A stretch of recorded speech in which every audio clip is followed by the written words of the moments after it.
Baik, latar belakang dari bisnis yang telah kami rancang. Untuk latar belakang yang pertama adalah resiko ketika memiliki bibir yang kering dan pecah-pecah pada saat COVID-19.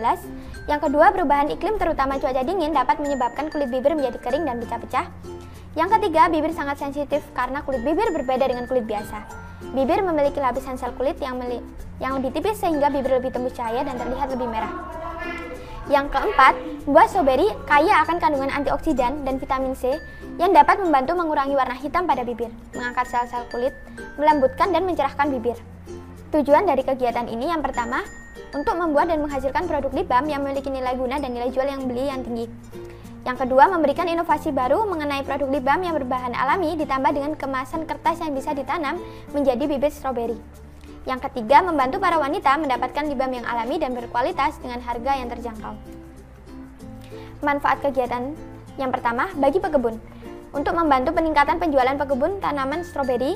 Yang kedua, bagi masyarakat, untuk mengenalkan olahan baru yang inovatif di masyarakat sehingga dapat menginspirasi.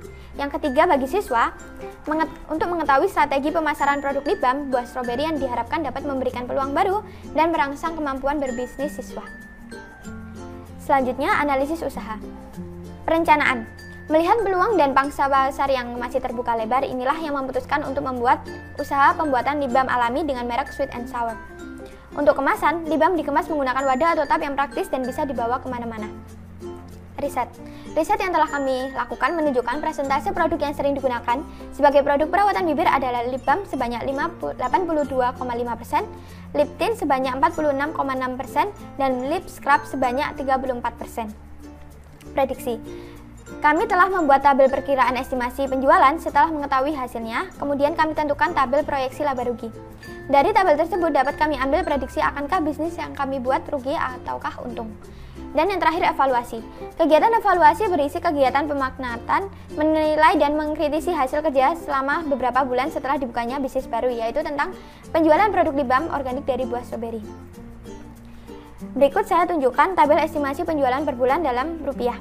Untuk bulan pertama, kami merencanakan menjual 50 biji atau 50 pieces dengan harga produksi 18.700.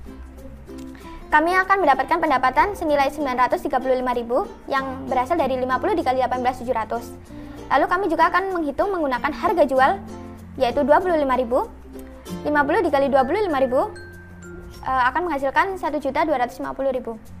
Jika bisnis yang kami jalankan akan berjalan lancar, akan berlanjut sampai ke bulan 12, yaitu dengan penjualan sebesar 600 pieces atau 600 biji. Dengan harga produksi yang tetap 18.700, maka kami akan mendapatkan jumlah sebesar 11.220.000 rupiah. Dan dengan menghitung dengan harga jual 25.000, dan kami akan mendapatkan harga jual sebesar 15 juta rupiah. Oke. Estimasi penjualan selama 1 tahun dengan harga produksi senilai 72.930.000. 72.930.000 rupiah ini berasal dari 3.900 dikali 18.700, yaitu menggunakan harga produksi. Selanjutnya, penjualan selama 1 tahun dengan harga jual 3.900 dikali 25.000 sebesar 97.500.000 rupiah.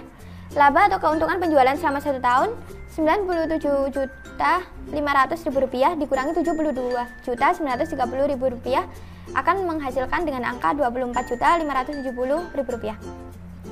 BEP atau break even point. BEP biaya tetap dibagi dengan harga jual atau dikurangi biaya variabel. 2.145.000 rupiah dibagi dengan 25 dikurangi 18.700 akan menghasilkan 340 pieces. Jadi modal awal dapat kembali sekitar bulan ke-6 dengan penjualan produk sebesar 340 pieces. Biaya rata-rata per unit selama 2 bulan periode produksi. Biaya pertama yang kami hitungkan adalah biaya variabel.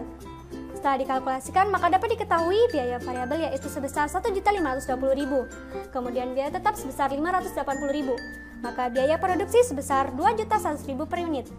Dan dapat kita ketahui bahwa 1 unit produksi memerlukan biaya sebesar 21.000. Jadi, di sini kami mematok harga jual sebesar 25.000 per unit.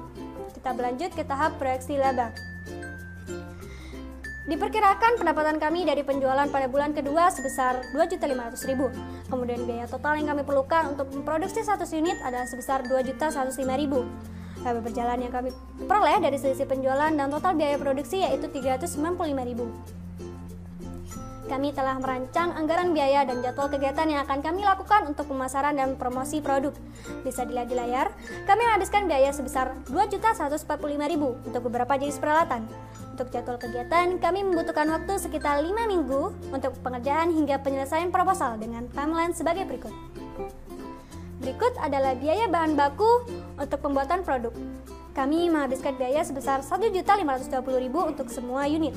Sedangkan ini adalah biaya peralatan produksinya, menghabiskan dana sebesar 495.000. Dan untuk biaya pemasarannya, menghabiskan biaya sebesar 85.000. Dalam pengembangan dan perencanaan bisnis ini, tim kami melakukan analisis SWOT agar produk kami bisa diterima di masyarakat. Analisis yang pertama yaitu strength atau kekuatan. Desain kemasan produk menarik dan ramah lingkungan, diskon setiap pembelian dalam jumlah banyak dan pelanggan tetap. Yang kedua, opportunities atau peluang. Pelanggan di kalangan anak muda dan orang dewasa, nilai jual tinggi karena produk berasal dari bahan-bahan alami. Dan yang ketiga, weakness atau kelemahan, yaitu pelanggan yang tidak menyukai buah stroberi, belum memiliki pelanggan yang tetap. Dan terakhir adalah threats atau ancaman, yaitu bersaing dengan produk buatan pabrik yang sudah dipercaya dan kemasan produk susah didapat. Adapun keunggulan produk yaitu mampu melembabkan bibir, mampu menghaluskan tekstur bibir karena terdapat kandungan sea butter dan organic coconut oil, mampu menyembuhkan kondisi bibir yang rusak karena produk kami tidak mengandung bahan kimia seperti alkohol atau pewangi yang dapat memperparah kondisi bibir yang rusak, serta dapat berpotensi menyebabkan alergi dan kulit bibir jadi menghitam, memiliki aroma yang menyegarkan, tekstur ringan dan tidak membuat bibir lengket, menambah warna merah natural pada bibir. Dan yang terakhir, produk lip balm ini mempunyai bentuk stick serta ukuran yang sangat mudah digenggam. Dan tutupnya pun tidak mudah lepas dari kemasan. Dalam pembuatan produk kami membutuhkan alat-alat sebagai berikut, yaitu mortar, palu, cawan uap, gelas ukur, bunsen, kaki 3, dan yang terakhir pipet. Kemudian bahan-bahan yang kita butuhkan dalam pembuatan produk yaitu 6 gram beeswax pellets, 10 gram sea butter, 10 ml VCO, 10 tetes strawberry oil, 4 tetes vitamin E oil, tube, stiker tube, dan yang terakhir adalah box. Berikut langkah-langkah yang telah kami lakukan dalam membuat produk sweet and sour. Yang pertama, membuat essential oil. Dalam membuat essential oil diperlukan untuk menghaluskan buah stroberi. Setelah menghaluskan buah stroberi, ambil stroberi yang sudah halus sebanyak 10 ml. Menambahkan larutan etanol 96% ke stroberi yang sudah dihaluskan. Direndam selama 5 hari sambil sesekali diaduk. Setelah itu, memisahkan filtrat maserasi. Kemudian, langkah-langkah untuk membuat lip balm. Yang pertama, melelehkan beeswax dengan metode double boiler. Setelah itu, menambahkan sea butter dan memasukkan VCO. Kemudian, memasukkan essential oil strawberry dan vitamin E. Setelah memasukkan essential oil strawberry dan vitamin E, kami memasukkan pewarna untuk mempercantik lip balm yang akan kami bikin. Keenam, menunggu hingga suhu turun, lalu menuangkan larutan lip balm ke dalam tabung yang sudah dipersiapkan sebelumnya. Setelah dituangkan, kami menunggu sampai adonan benar-benar dingin, lalu kami menutup wadah.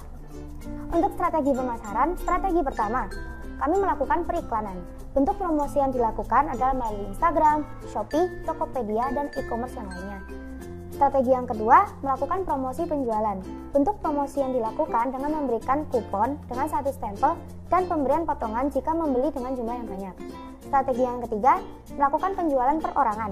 Penjualan yang dilakukan oleh penulis langsung sebagai pemilik usaha sweet and sour dengan mempromosikannya secara langsung kepada keluarga, teman, tetangga, dan toko kosmetik yang ada di wilayah perumahan sekitar.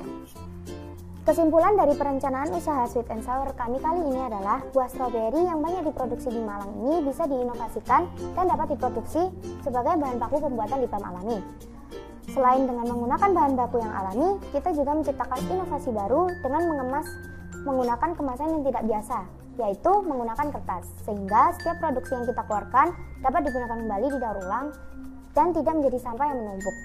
Berdasarkan permasalahan yang ditemukan dengan didukung hasil penelitian yang sudah dilakukan terhadap kandungan stroberi serta melihat peluang dan pangsa besar yang masih terbuka lebar, memberikan inspirasi bagi penulis untuk membuat lip balm organik yang bahannya terbuat dari campuran lilin dan buah stroberi dengan nama sweet and sour.